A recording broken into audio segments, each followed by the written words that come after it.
মাওলাকে পাওয়া এই ছোট্ট জীবনটার উদ্দেশ্য। এটা ছাড়া কসম খোদার দুনিয়ার সমস্যা তো সমাধান হইতে পারে, কেননা এখানে যা কপালে লেখা আছে তা মিলবেই, বরং মাওলাকে যে না পাইল তার বেশিও মিলতে পারে। নাইলে হাদিসে এই শব্দ কোনোদিন আসতো না।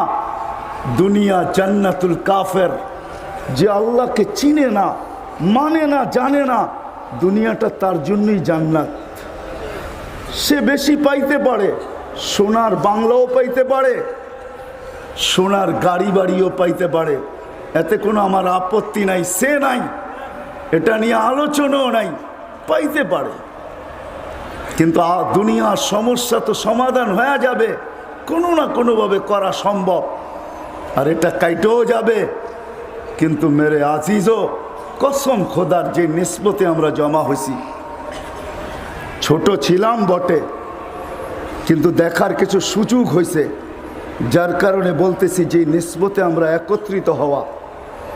হযরত ইসহাক সাহেব রহমতুল্লাহ আলাই, ওনার জীবনটা যেইভাবে কাটছে আর যেইভাবে কাটায়া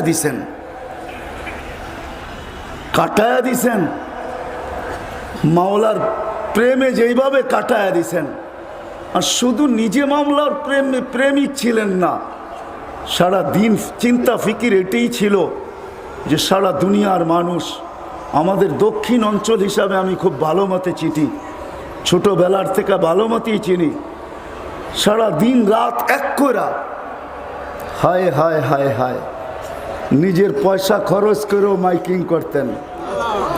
হ্যাঁ, আমরা ছোটবেলা দেখছি এবং শুনছি, নিজের পক্ষ থেকে, কারো পক্ষ থেকে না, এক এলাকায় যাইতেন, মানুষকে জমা করতেন, আর উদ্দেশ্য এটাই ছিল যে প্রত্যেকটা মানুষ মাওলাকে পায়া যায়।